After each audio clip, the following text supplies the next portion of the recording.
Good afternoon, everybody. We're glad everyone is here with us today. Thank you for joining us for this very special fundraiser that we have here as a part of Wilderness Wildlife this year. I am Butch Helton. I'm the manager of the Special Events Office here for the City of Pigeon Forge's Department of Tourism. We want to welcome you all here. We're going to eat here in just a few minutes, but first we think we will have an offering of the blessing, and it will be by my fellow Sevier County classmate of class of 1973. I'm going to tell, girl, 45 years coming up, Miss Mary Brown. Let us pray. Father, we thank you for all the many blessings of life that you have just so poured out on us. Thank you for this wonderful event and the opportunity to gather today with our fellow friends to listen to one of our very own talk about what a special place this is. Bless this food to our bodies and us into thy service. In Christ's name we pray. Amen. Thank you, Mary. Very good job. All right, folks, we're going to go ahead and get started, but please continue to eat. There's plenty to eat, so please continue to do so. Again, we want to thank you for coming out today and remind you that Judge Wade will also be speaking tonight at 7:30. He'll be the keynote, so if you bought a ticket today, it's a 2 for 1 or 1 for 2 or however you say that. But thank you all so much. You'll notice on everyone's table, you'll have a print here. This print is by Miss Pauline Householder, who was my second grade teacher at Pigeon Forge Elementary in the fall of 1962, whenever that was. Oh, my back hurts. But please, she was a very talented lady. She was a very, very talented lady. And please keep that as a gift today. We're very honored to have Judge Wade with us here today. And it's my honor to introduce our city manager here in Pigeon Forge. We're all very proud of her.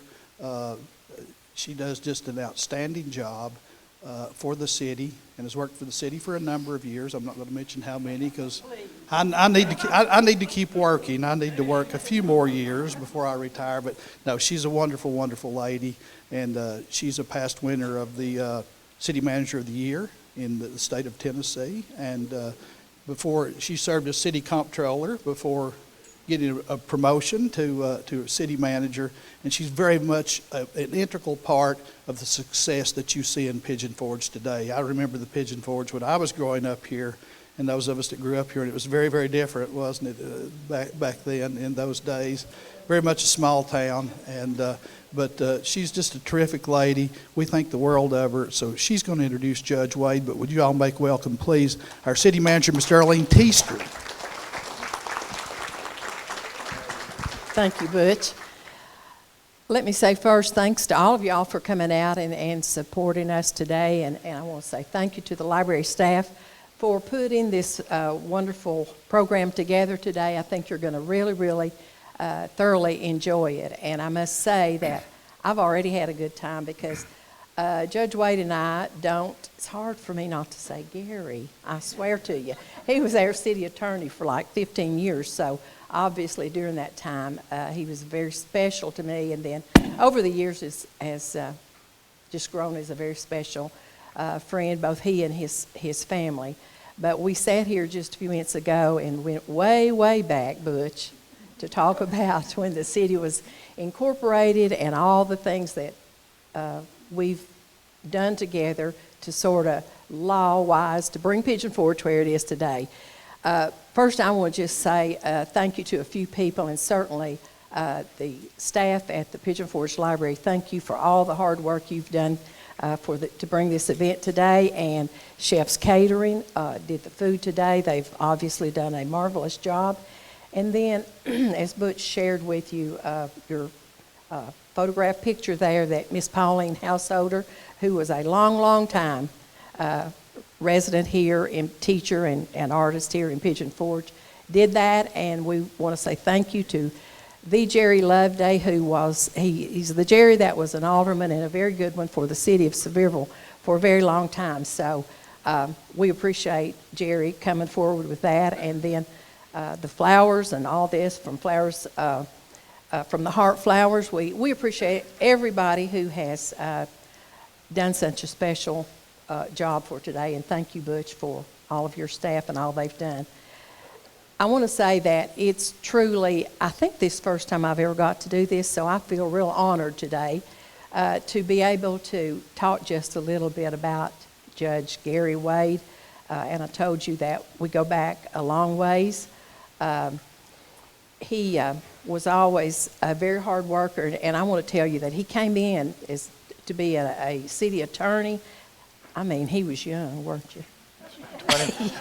I was 24 years old. Can you believe that? 24 years old. And I promise you, I knew pretty much everything at 24. he knew everything, and it wasn't long as he reminded me that he learned a first name basis of all the Supreme Court justices. So there you go.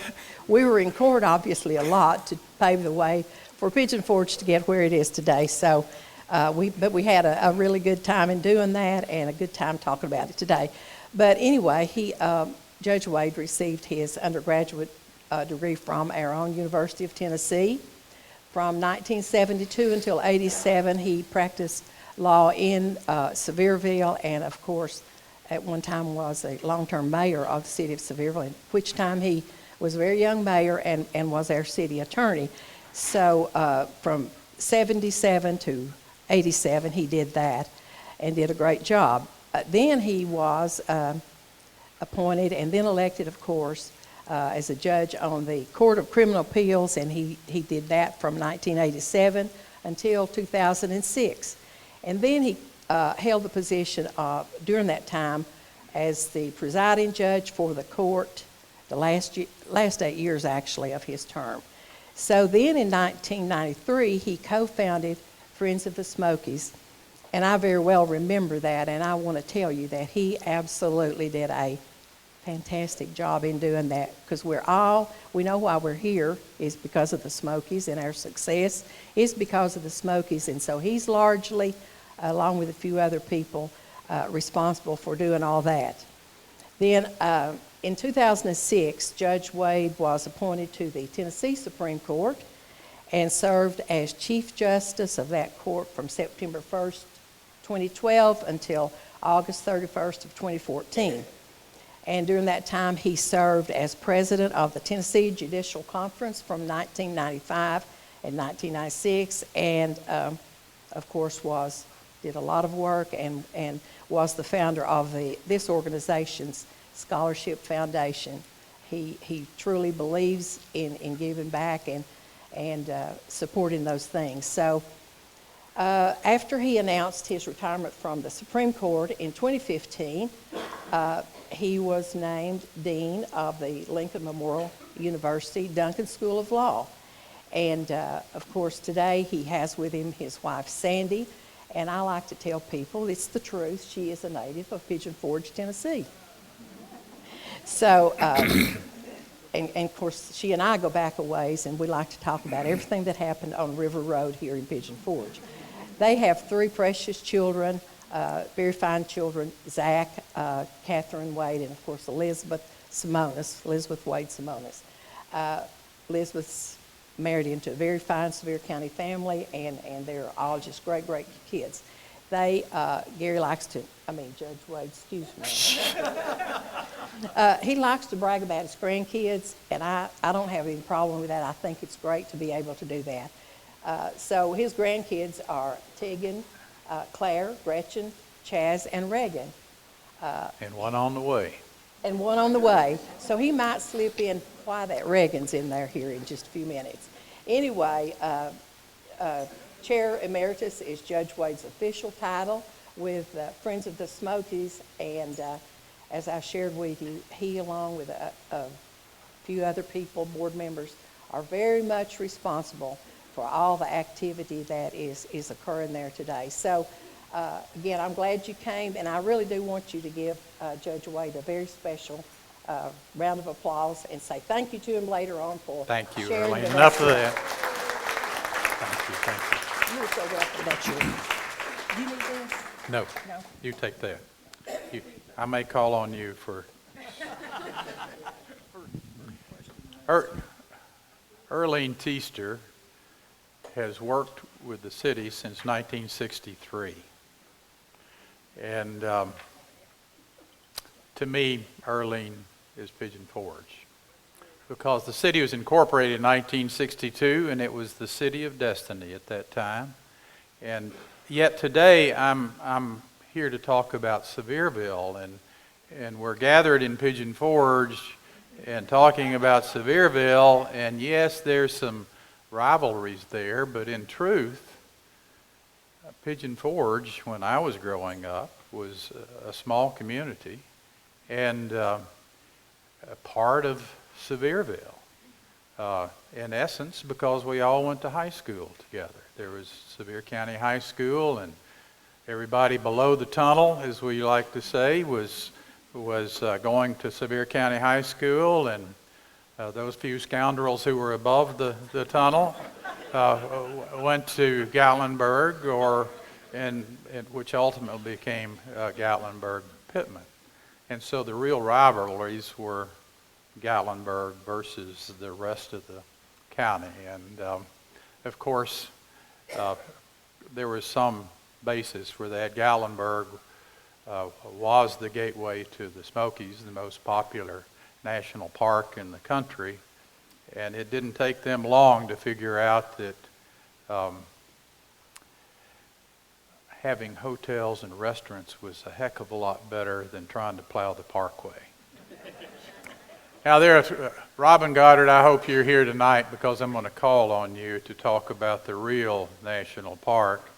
A couple of other people I want to mention, of course, my wife Sandy and her first cousin Brenda are here with me. Sandy rarely comes to hear me speak for obvious reasons, and it's a pleasure to have her here today. But she is indeed a native of Pigeon Forge, and we have several of you here who claim Pigeon Forge as home. I got the greater part of my education as a young person, however, at the University of Tennessee, and easily the most popular of my fraternity brothers was a young man by the name of Andy Holt. And he was popular for himself, but it was also a fact that his father, Dr. Andy Holt, was the president of the University of Tennessee at the time, and we hoped that by being friends with a young Andy that we could keep out of trouble with Dr. Holt. But Andy taught me many things during undergraduate school, none of which I can mention in mixed company. And the best thing that's ever happened to him is Mary Bond, who is sitting by his side. Hold up your hands so everybody knows who you are.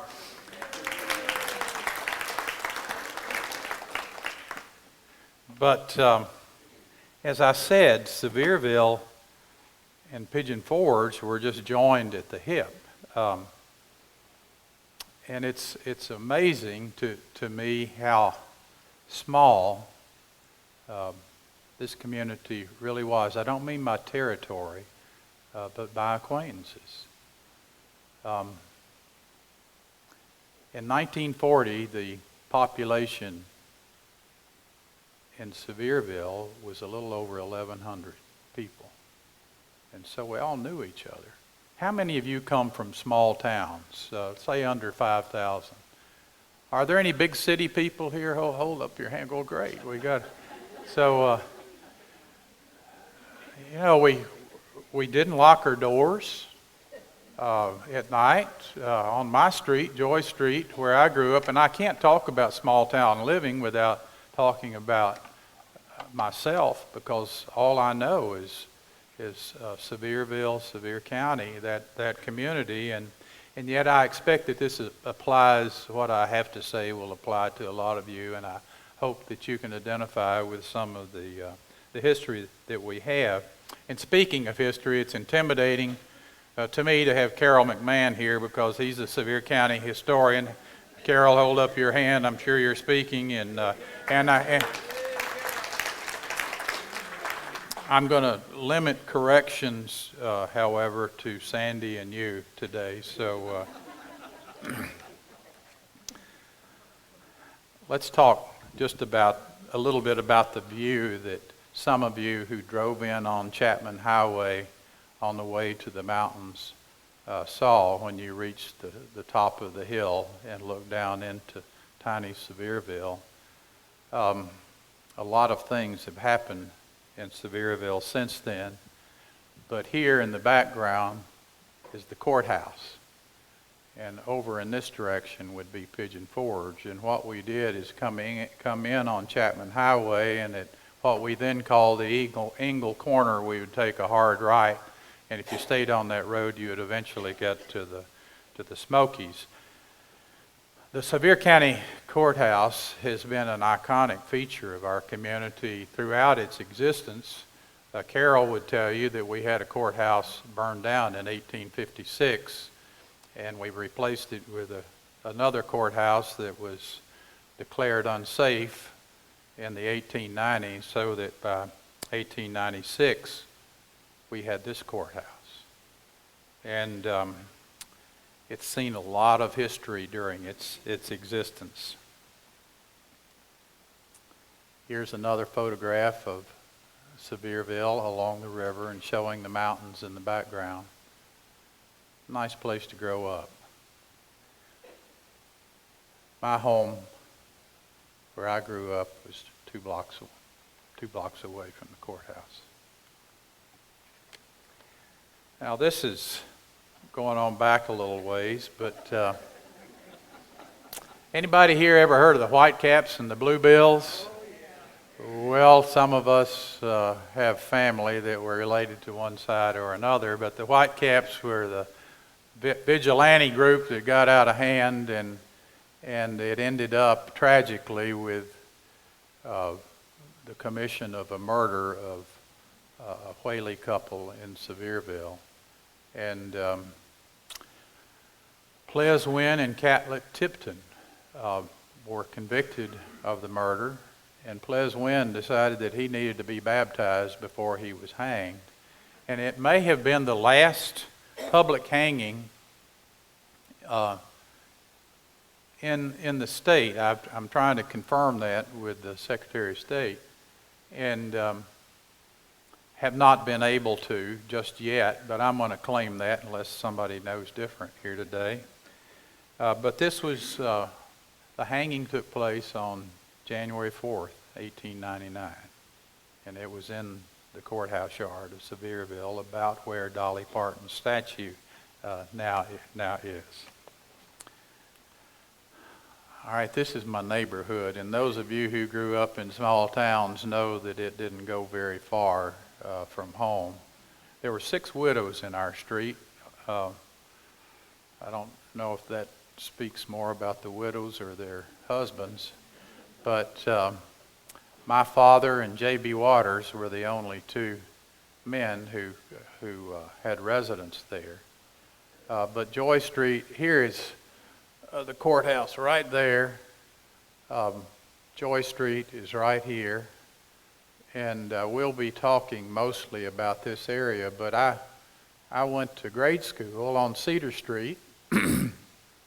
This boulevard was not there at the time, and if you went up in this direction, you would eventually go to the A.J. King Lumber Company, which was where the track stopped and where those of us who lived in Sevierville stopped. So our world extended to about right there. We called our downtown crew the Downtown Boys, and most of them lived around this block. We got over to Main Street, but by and large, we were confined to these blocks. And Bruce Street was especially from here to here, was where and Court Avenue to Main Street where most of the businesses were, but we pretty much stayed in this area.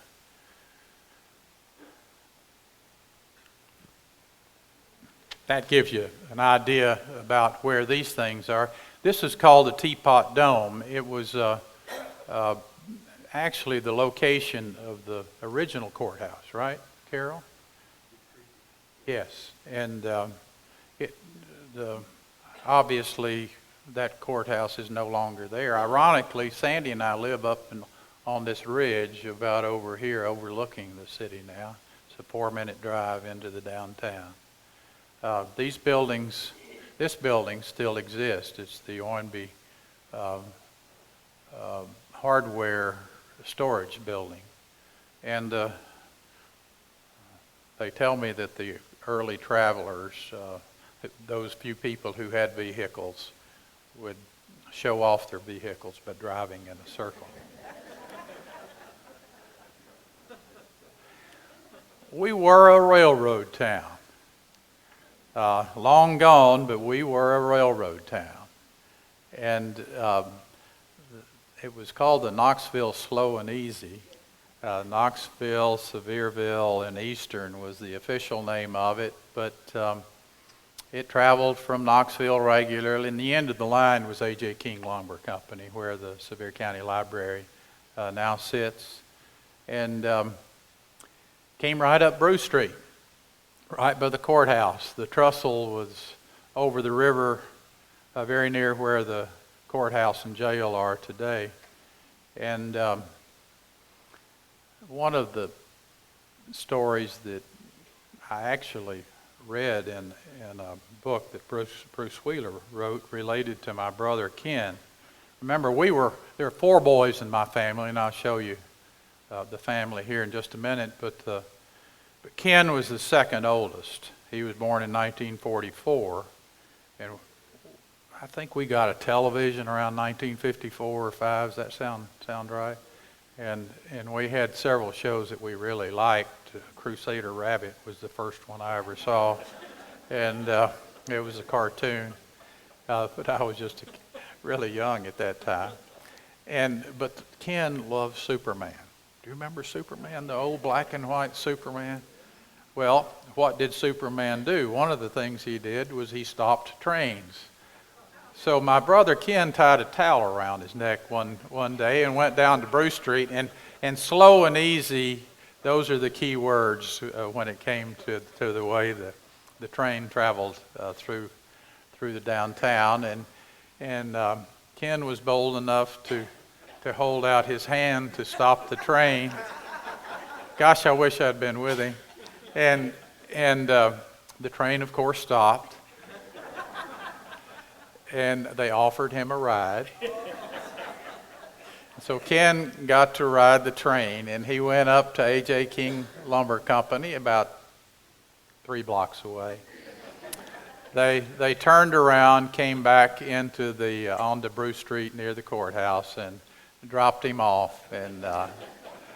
And while Bruce, in his book, didn't get the chronology just right, he thought it was sometime during the 30s. It was actually in the early 50s. Nevertheless, Ken was very proud of the fact that he's actually a part of Sevier County history. At the about a half a block, or maybe a block from the courthouse, on Main Street was our hotel, the Central Hotel. This one burned down. This is Court Avenue, and again, I know you know where Dolly Parton's statue is. It'd be about right there. So that was the first and only hotel in town. This is what it looked like a few years later after that burned down. And why that's important to us in many ways, it's important to our family because right over here was the Sevier County's first beauty shop. My mother wouldn't want me to tell you this, but she's of the Reagan family and she was 7th generation Sevier County, but her father got a job in Knoxville and moved from the Sugarlands area in the park to Knoxville when mother was just tiny, and she went to school at the old Young High School in Knoxville. Anybody remember that? And she decided to drop out her junior year to go to the Southern School of Beauty out near the Duck Pond in Fountain City. And her promise was to her father that she would come back to high school and get her diploma. And I didn't know about this until mother was 87 years old, because she didn't want anybody to know that she disobeyed her father and didn't go back to finish high school. But instead, her teacher was so impressed that she agreed to sponsor Mother and partner with her in a beauty shop. And so they had a little beauty shop here, and it was called the Bonnie Kate Beauty Shop, which was my mother's nickname. And for 7 years, she worked there and lived in a boarding house that my grandmother operated on Joy Street. And soon my father and mother met each other, and after a short courtship of some 7 years, my father at age 32 decided to elope. And over his mother's objections, married a woman who had a business. And their deal was she had to stop working. So, yes, we are chauvinists in the Wade family.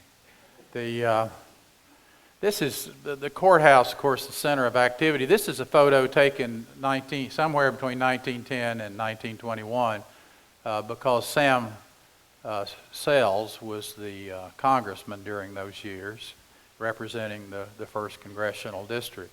So that just gave you an idea where the center of activity was. And if you came to Sevierville downtown on a Saturday, and Earlene, I know you can remember this, you couldn't, there were 4 or 5 abreast walking down the sidewalk. We were an agrarian economy, obviously, and the people came in to get their supplies on Saturday. And Dad had a little store just across the street from the courthouse, and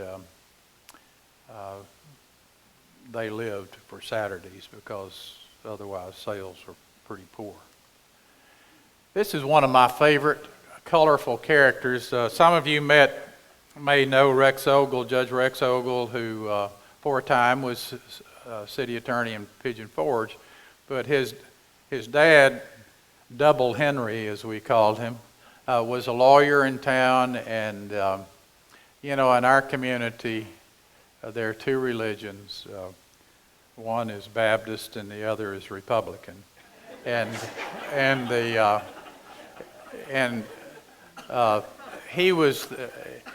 He loved politics, as does Rex. And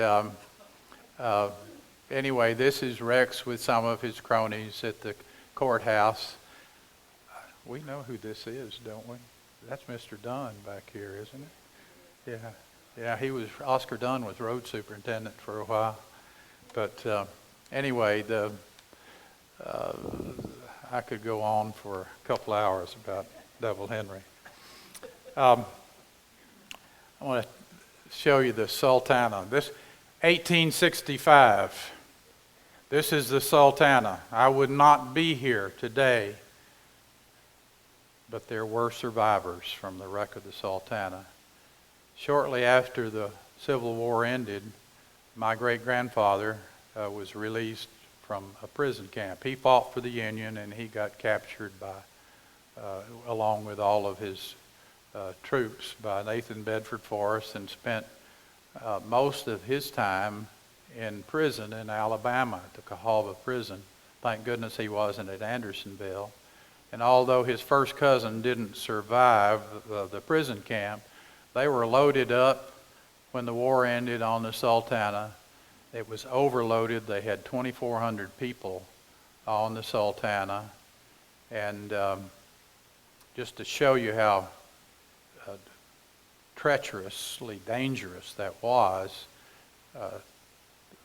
someone took a photograph of the Sultana as it passed up the Mississippi River, ultimately going to Cincinnati, and everybody wanted to be in the photograph, and so they moved over to one side of the boat, which was not a healthy situation, and the boat began to go back and forth, and they realized and saved it there. But at 2 a.m. in the morning, 7 miles north of Memphis, the engine blows up. 1,800 people die. That's more than the deaths on the Titanic. 600 people survived. It was a combination of just travelers, regular citizens, mostly prisoners, however. And that is the single worst maritime disaster in America's history.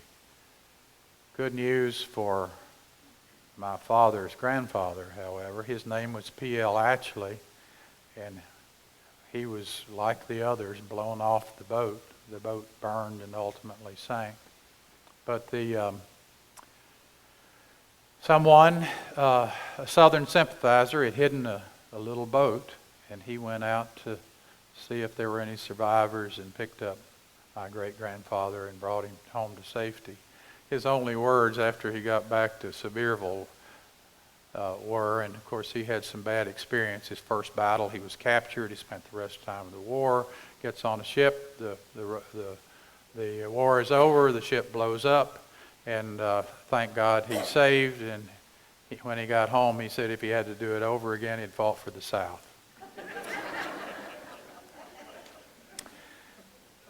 Okay, this is Joy Street. This is where I grew up. Dad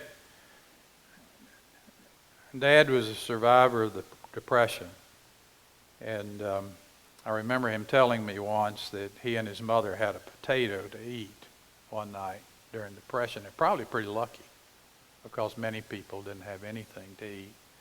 So he waited until he had enough money to build a house before he married my mother. And that house cost $7,000 in 1939. And it was a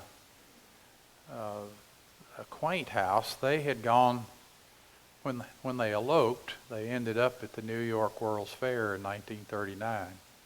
And at the fair, they bought the home of tomorrow at the World's Fair.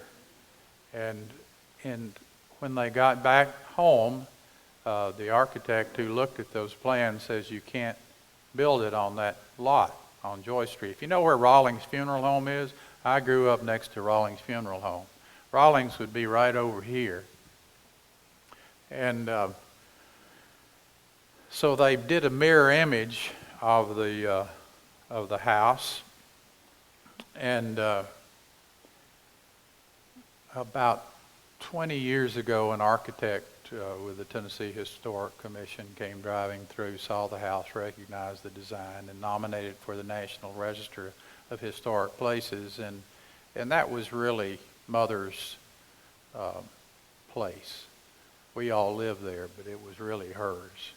And she was so proud when that was named to the National Register. There's nothing, I mean, it's a small house, certainly by today's standards, but nothing particularly remarkable about it except that it was the World's Fair site. These are the Wade boys, born from 1940 to 1949. Dwight was the sharpest knife in the drawer. He went to medical school and did quite well, and he's now 78 years old and in great health. I saw him yesterday. He's one of the few doctors I've ever known to follow his own advice. It's disgusting in many ways.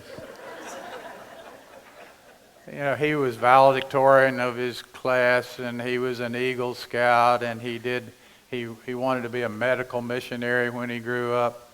Carolyn brought his brother-in-law, Joe, was his best friend. Joe had gone to medical school. Dwight followed him to medical school. He was the overachiever. Went in the Army, became a paratrooper, and in the Green Berets, and Mother and Dad expected all the same from the rest of us. That didn't happen. Ken, however, was a very fine helicopter pilot in the sense that he flew medevac over in Vietnam for 11 months and somehow survived when most of his squadron did not. Meanwhile, this is yours truly right here. I think my mother had put my name on the front of my shirt so I wouldn't forget who I was. And this was my little brother Sid. And all of us, I think, would tell you that the one fear that we had was that our mother and father would expect us to be like Dwight Jr. That was something that none of us were interested in. Here Mom and Dad, their 60th anniversary. As you can see, she had red hair all of her life. Somebody told her once that people who had red hair should never let it get gray, and she was a firm believer in that philosophy. And here I am, obviously an early proponent of the Second Amendment.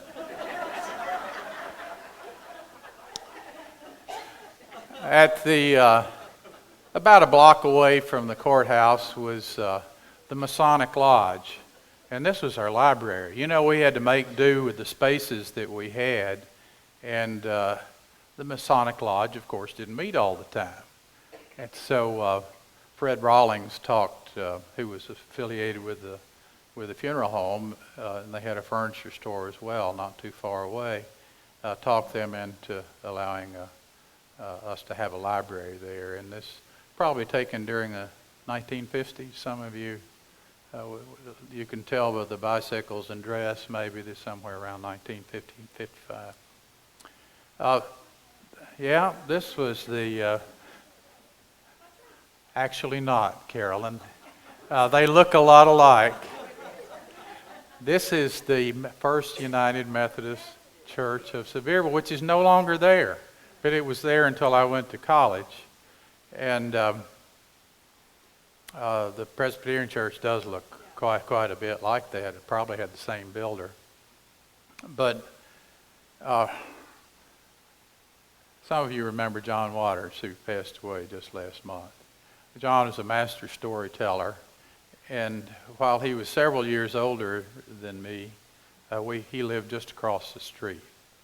And John and I used to say that we came from broken homes, and his mother was a Methodist who became a Baptist. His father was a Baptist. His mother was a Republican, or a Democrat. His father is a Republican. My mother was a Republican. My father a Democrat. And somehow when we started being born, Mother decided that we should be at the Methodist church and not at the Baptist church. So when we went to church, we would walk up to the end of the block, Joy Street and Park Road. Dad would turn right and walk the block to his church. We would cross the street and go to our church, the First Methodist. So anyway, John and I maintained that we were the products of a broken home. Mike and Ike. Was it called Ike and Mike or Mike and Ike? Mike and Ike. And this was around Christmas, right? They had a drawing for turkeys at the Temple Milling Company. Do you remember the Temple Milling Company in the downtown? Oh, it was the center of activity, and what a sight it was when the Jimmy Temple would give away turkeys. And I'll get back to Jimmy in just a second. But you see, right here is the courthouse. This is my father's little department store right there, and that's where we worked as soon as we were tall enough to reach the cash register. He put us to work at Wade's department store. But this just kind of tells you that the center of activity for the entire county was in downtown Sevierville. And again, our home about a block and a half away over here.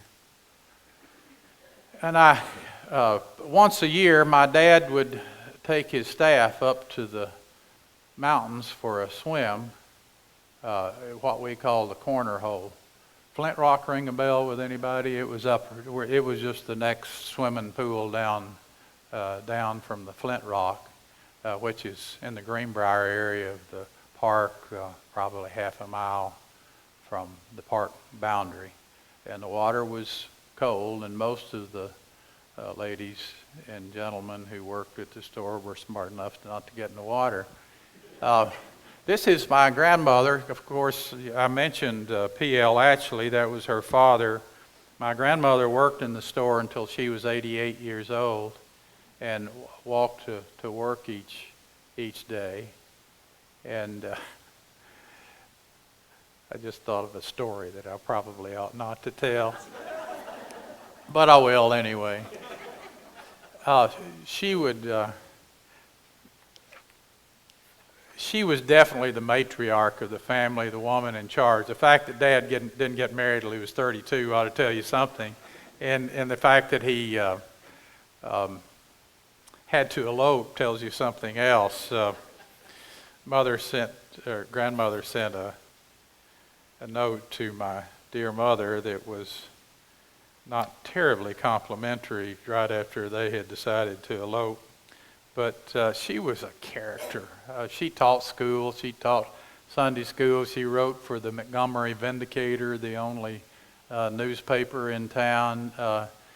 She was divorced. You know, it didn't happen in the early 1900s. Divorced her husband and raised her two children, her daughter and her son, by herself. She spoiled my father rotten. And anyway, she was the woman in charge, clearly, during most of my youth. And she had an opinion for everything. She was a Democrat, which was highly unusual, but if you took a vote on Joy Street, we only had one Republican family on Joy Street. So whoever the Democratic candidate was won Joy Street every year, but lost the county in a landslide.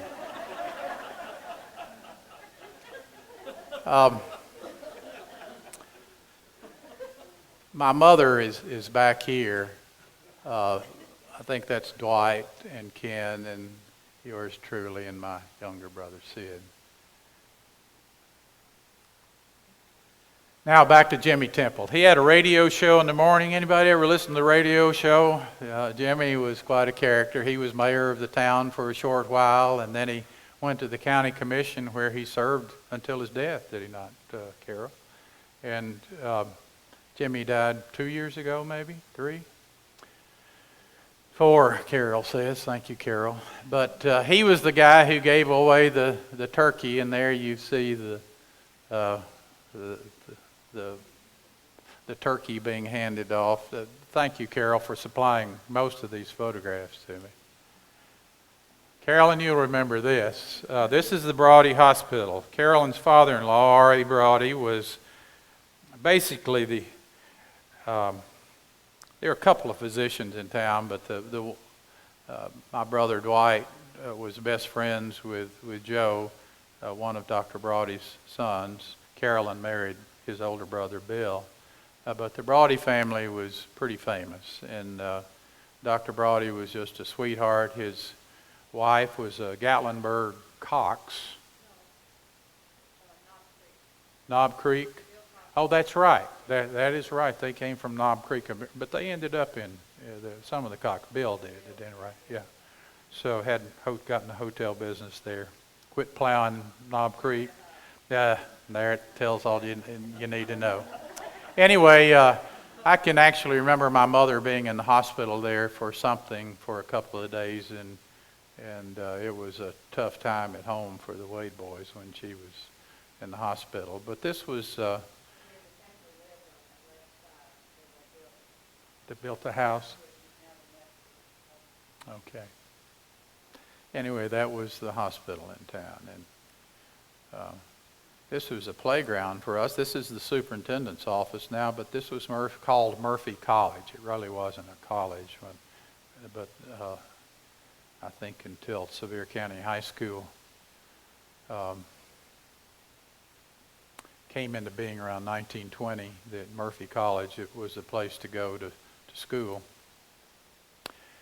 They moved, and actually for a few years have a college. This is now it eventually became the Church of God Home for Children. I think the college bellied up during the 30s, during the Depression.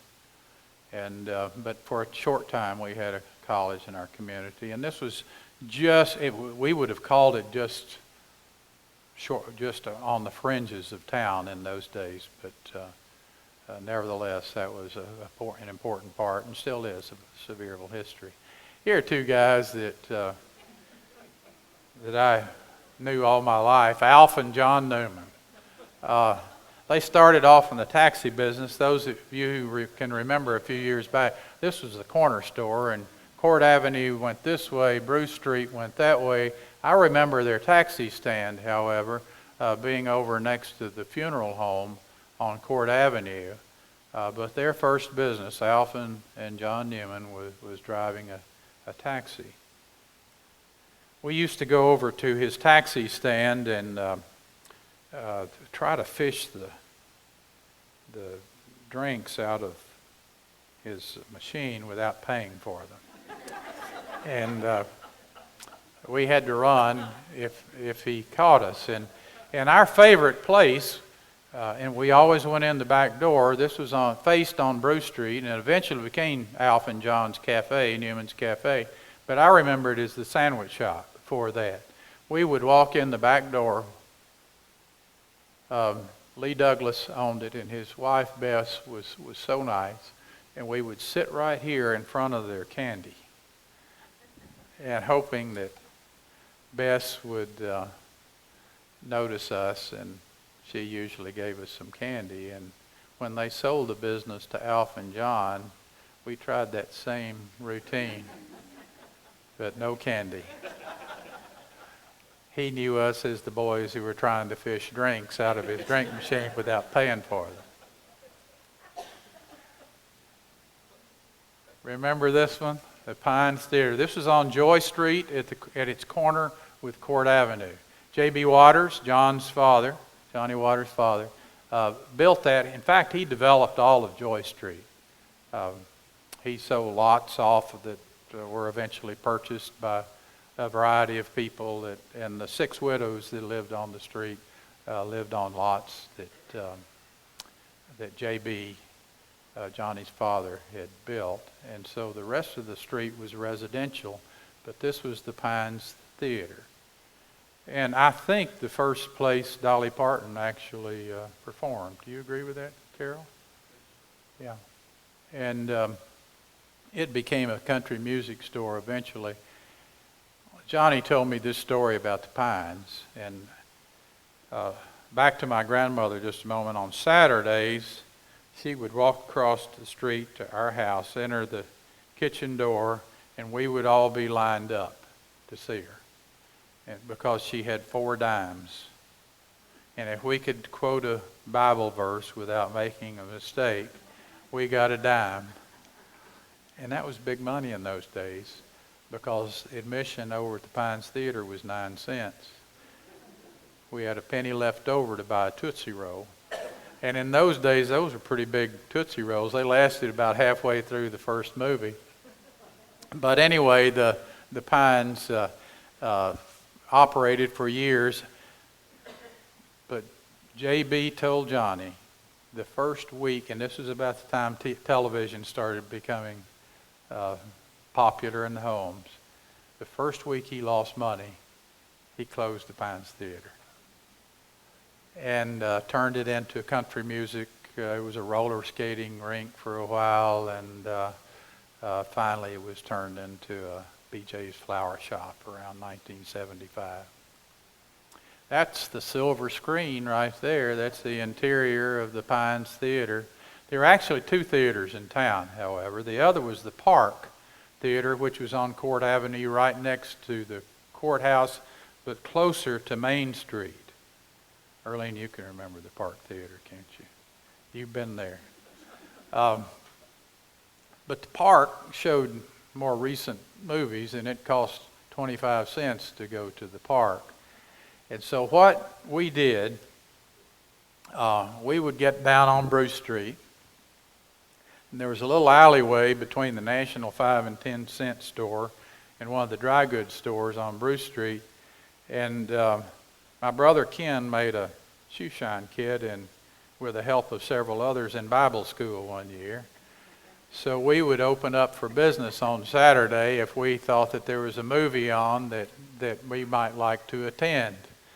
And my first encounter as an advocate for a cause had to do with our business in the alleyway. I wasn't adept enough to polish shoes just yet. I might have been 6 years old.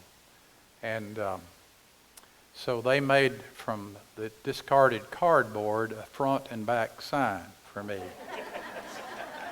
Advertising shoe shines. And it's hard to believe that I did this. But I walked up Court Avenue and walked up Bruce Street with my front and back sign while Billy Bob Douglas and my brother Ken shined shoes. So at the late morning, they had actually made $1.30. And so but they decided to close down while I was still walking the street. And you know what happened? They divided the $1.30, and I was left with the signs. So when I got back to the alley and saw they were gone, I headed home. And I filed an appeal with my mother. And my argument was so effective that my mother required my older brother to divide the 65 cents. I can't remember exactly how she did that. But anyway, I ended up with the same amount of money that he did. And we were both able to go to the movie instead of just Ken. So that was my first experience before the important judge in our home. You'll appreciate this, Robin.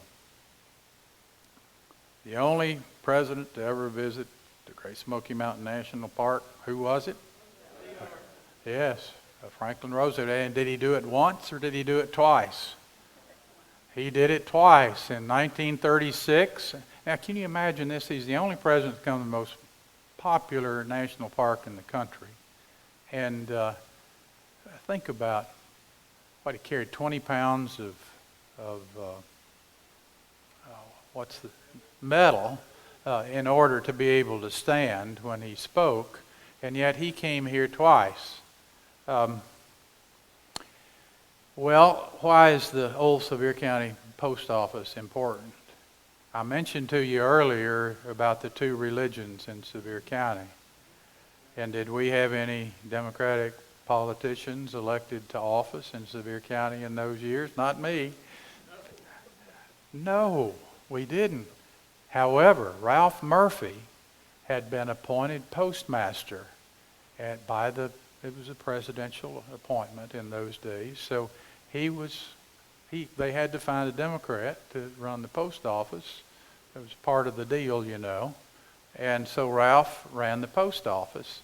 And so here's the parkway right here. This is the way you would have gone to the mountains.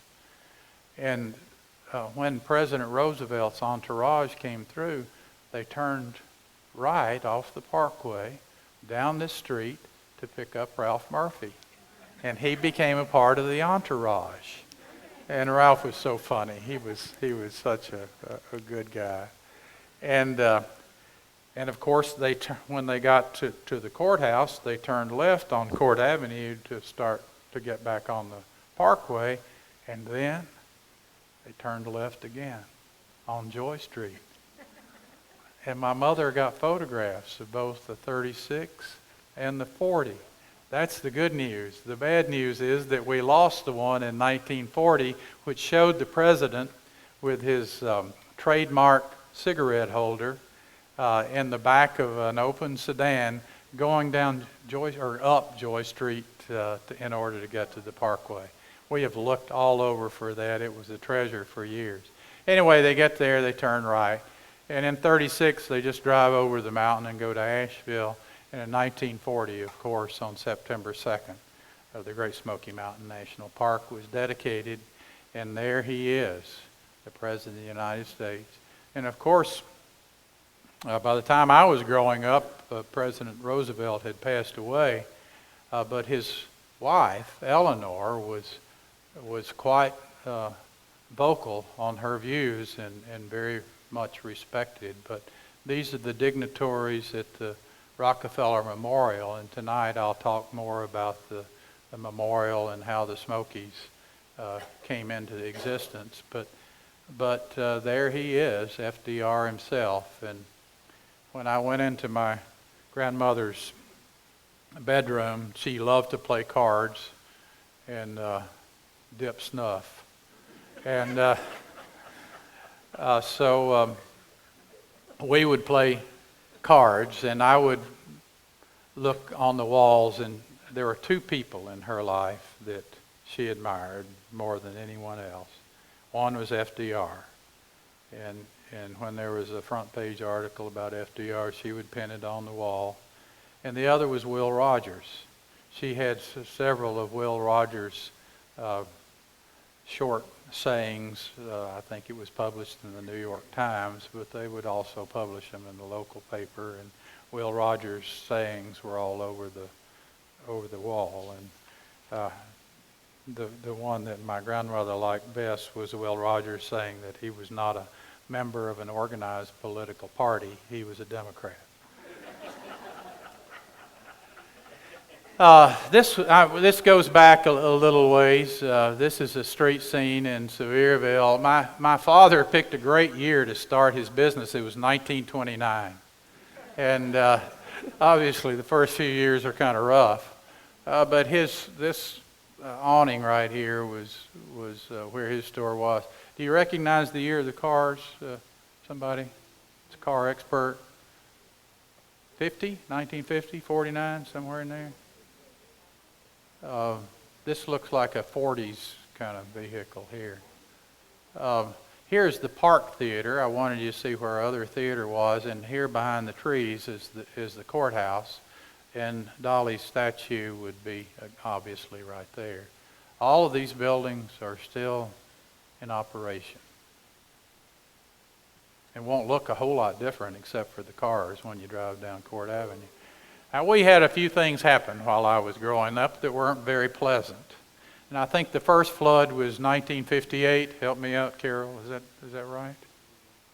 Yes, they were. And they weren't so bad. The early ones weren't. And again, here is Sevierville Hardware.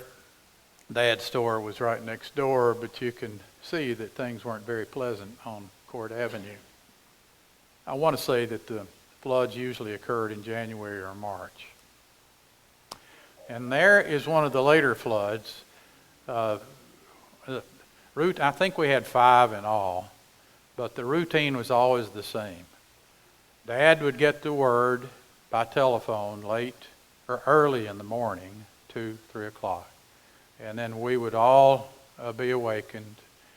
We would go down to the store and we'd put the dry goods. At first, we just put them on an upper shelf, but the last 2 floods, we actually took everything upstairs. He had a wood floor, and I can still remember the way that the water came through. It came through the cracks in the wood floor, and then it was just a question of how much water we got. And then it took us about a week to clean up. Ironically, my law partner for 15 years was Bob Ogle. Bob's office was high and dry right above Wade's store during that time. This is one of the reasons that we had to have TVA come in. This is Oinby's now, Oinby's Hardware, but this was Sevierville Mills for a time. And I don't know if anyone here can remember this, but I do remember the dam there, and one of the first things they had to do was to take out the dam. Another disaster took place a few years after Earlene and I graduated from high school, and Sandy. Our high school burned down, and they had a wood oily floor, and obviously as soon as it got a spark, it was going to go. But by then they had built new high school, the one that exists today. But this was in walking distance, and it was a part of that small playground that we had in downtown Sevierville. A.J. King Lumber Company was right over here, and the football field was beside and behind this, and Friday nights were big deals in Sevier County. We would have 6,000 to 7,000 people show up for our high school football games, and it was everybody who could get there any way they could would come to the high school football games. This is a news article that showed how it looked beforehand, and the arrest was unlikely. Basically, that was a matchbox ready to blow up, and it didn't take much to burn the old high school down. Some of you may remember this. I think this happened while we were in high school, Carol, 1961, just before we got into high school. You know this bridge today is the Fred C. Ashley Bridge, the main bridge coming into Sevierville, and but we called that that was an old-time bridge, and it just fell down, and gosh, probably had to drive to Knoxville to get to Kodak, the far end of the county. This is a little later. I was actually mayor of the city when this happened. We had a city council meeting that ended up early, and I happened to drive by and see the fire in their little corn bin. And by then, I drove a half a block, and Jimmy Temple was running out of a Sevier County Commission meeting in order to save what he could from the old mill. And you see the courthouse in the background. But this was taken the next morning when they were still trying to put things out. It could have been worse.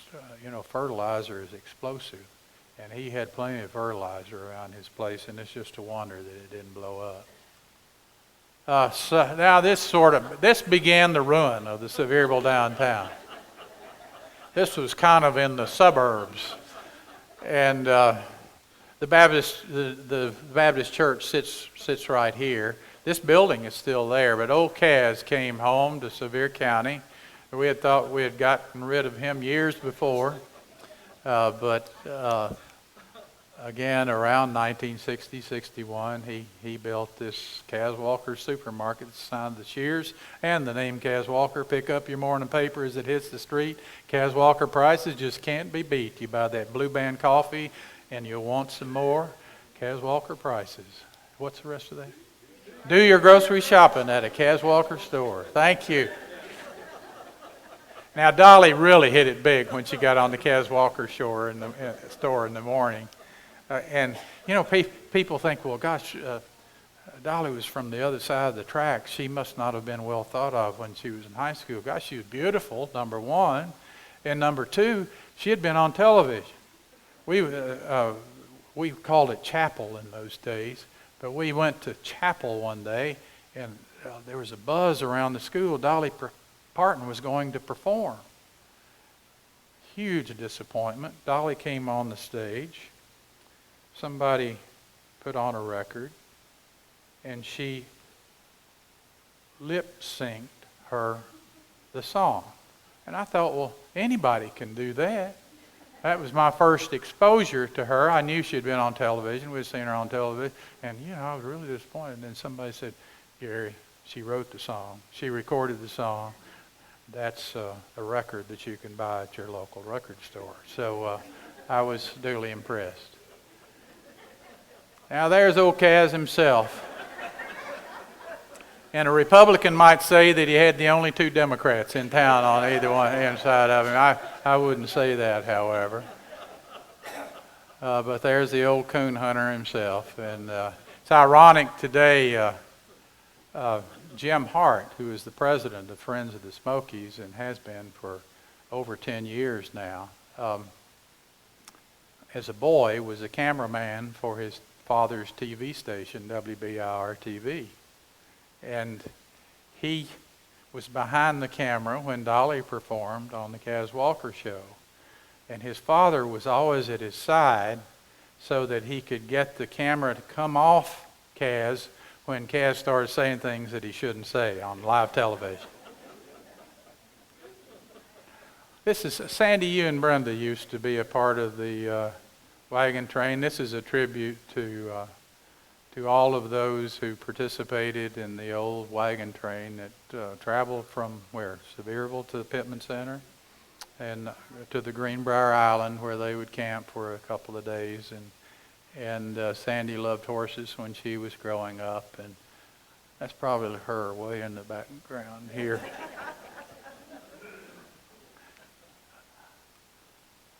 That doesn't look very nice, does it?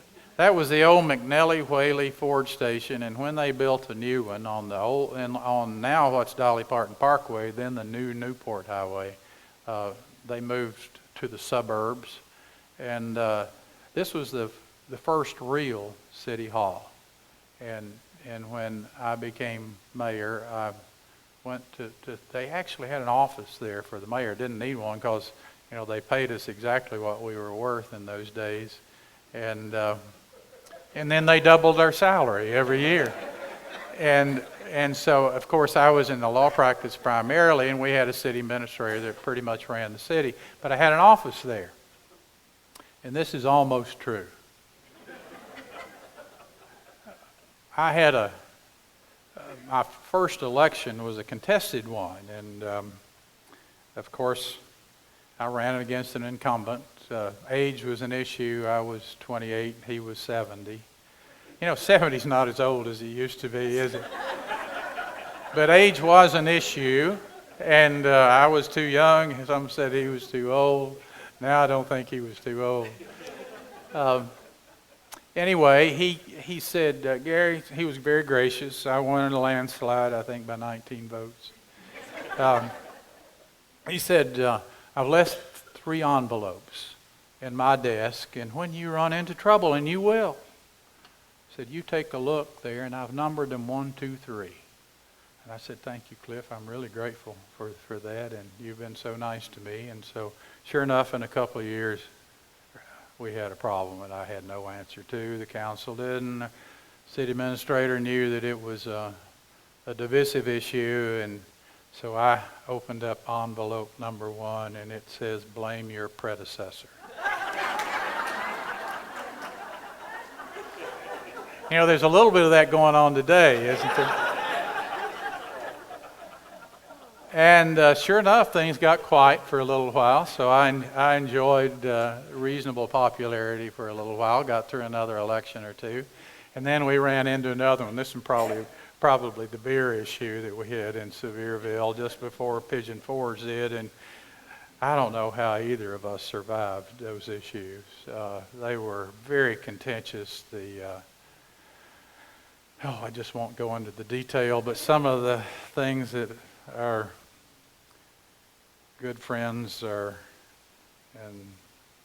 especially those lay Baptist ministers out in the country, I just couldn't understand how such God-fearing people could say such God-awful things.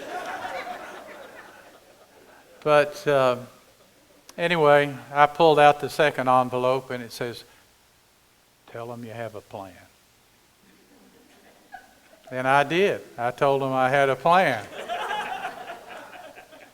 It wasn't a very good one, obviously, because it wasn't too long before I resorted to the third envelope. And this is classic. It says, make out 3 envelopes.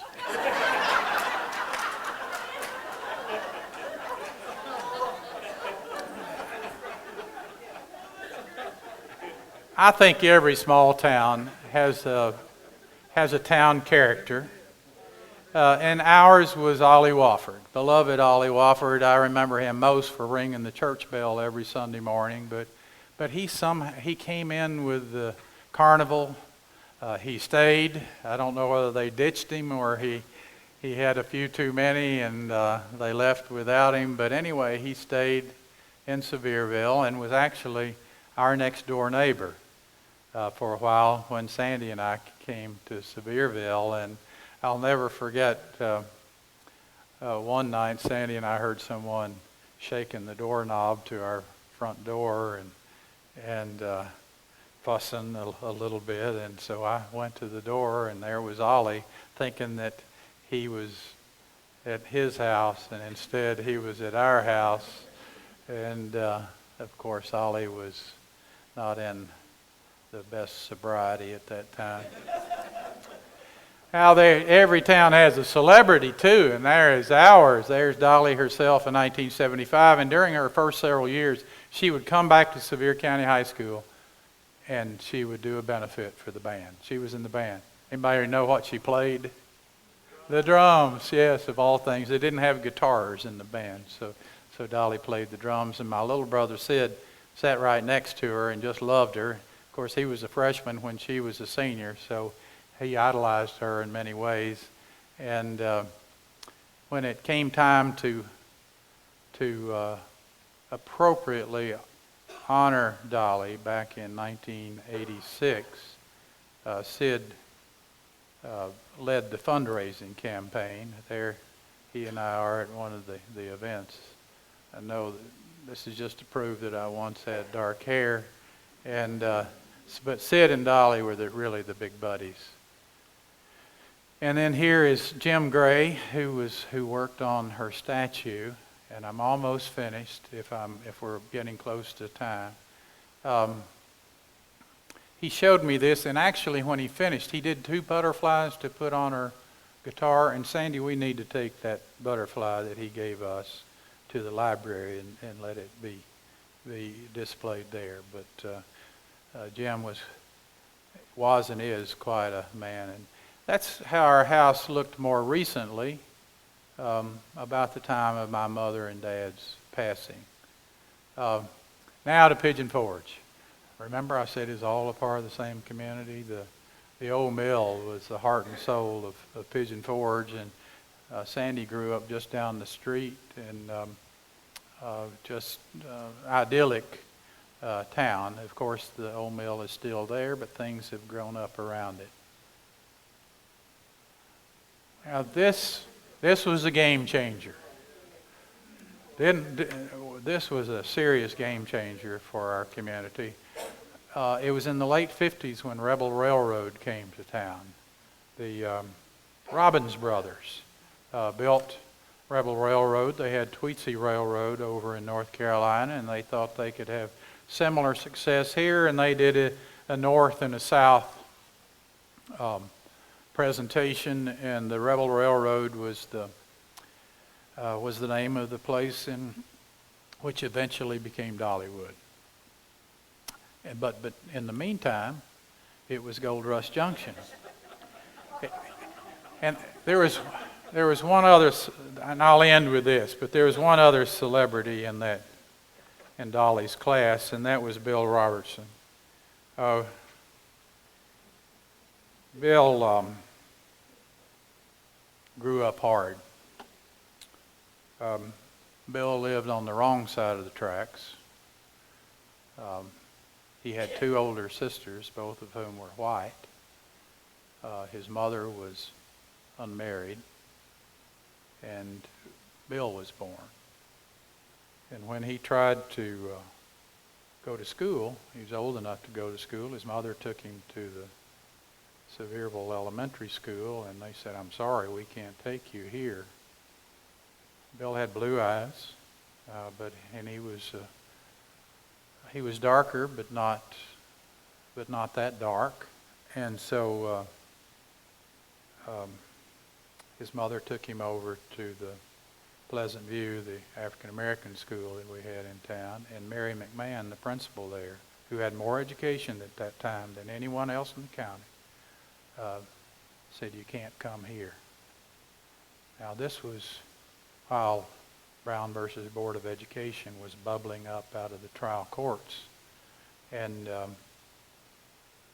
so Bill didn't go to school. I think he was finally 8 years old when Sevierville Elementary School broke down and decided that because his mother was white, he didn't know who his father was. He had 2 older white sisters that they would allow him into school. And I remember meeting Bill when he was sitting on lumber stacks at the A.J. King Lumber Company, where the kids from McMahon Edition, which we call Frog Alley at the time, the other side of the tracks, and the people in the downtown would meet to play basketball or baseball, football, but mostly basketball. And when I went up to do that, he was sitting on a lumber stack, and Bill never could remember names. Then he called everybody Danny Boy. And he called me Danny Boy and said, "How are you doing?" And he flashed that broad smile, and we were immediately connected. He became a remarkably good athlete when he was in high school, but the school had not integrated yet. And our coach, Terry Sweeney, now I'm 3 years behind Bill in school, but our head coach at that time, Terry Sweeney, didn't want schools to refuse to play Sevier County, and because none of the area schools had integrated. And so he painted, we had white helmets, he painted the feather on Bill's helmet, and he called him Chief. None of us had ever called him Chief. He was always Bill to us. Now, it's sad thinking back that he had to do that, but Bill turned out to be an all-state, all-southern running back for Sevier County. He got scholarship offers from Oklahoma and Georgia and Tennessee, and ended up going to Middle Tennessee State with his head coach because they promised him work in Middle Tennessee. And so Terry and Bill went to Middle Tennessee. Now I'm going to fast forward to just a couple of years ago. Now, Bill went on to MTSU, had a great career there, got his master's degree, for a short time served as our city recreation director, but he was really a football coach. Moved to Cleveland to be the coach there. He got elected to city council, eventually became principal of the alternative school, and just had a really fine career. Jack Ogle was our principal at the time. Jack was 28 years old when he became principal of Sevier County High School. That was after you graduated, probably. And Jack was tougher than nails, and his father was one of those Baptist preachers, but who was also a teacher. And Jack was principal of the school during my freshman year, and Bill Brody, Carolyn's husband, was on the school board. And it took a courageous school board, and it took a courageous principal, but Mary McMahon came to Jack and said, "Jack, our kids are dropping out of school because they have to be bused from Sevierville to Austin and Knoxville to go to high school. And it's 4 hours on the road round trip for some of them. And can you change this situation? Is it time for us to integrate the schools?" Now, Bill's a senior at Sevier County High School. We'd been integrated for 12 years in the Sevier County school system. And I think the fact that we all loved him so was part of the reason that it was so easy here. But Jack said yes, went to the school board. The school board said yes. And so by my sophomore year, we were an integrated school and an integrated football team. And sure enough, our first practice game we had before the season started, Kingston High School refused to play us. And so the fears were warranted about teams rejecting Bill. Our first game of the year at Young High School, we were an integrated team, and we integrated the Knoxville Interscholastic League, and then the Knox County schools integrated the next year. So, but Bill was a terrific example for all of us, black and white. But Jack was named, he was awarded, received an award in a ceremony at the First Baptist Church a couple of years ago, and he told this story about how Mary had come to him. And his parting words were this. He says, "I just wish that I'd gone to Mary and asked her rather than her coming to me." So what a wonderful community it was. Sevierville, including the Pigeon Forge area, was just a great place to live. Thank you very much.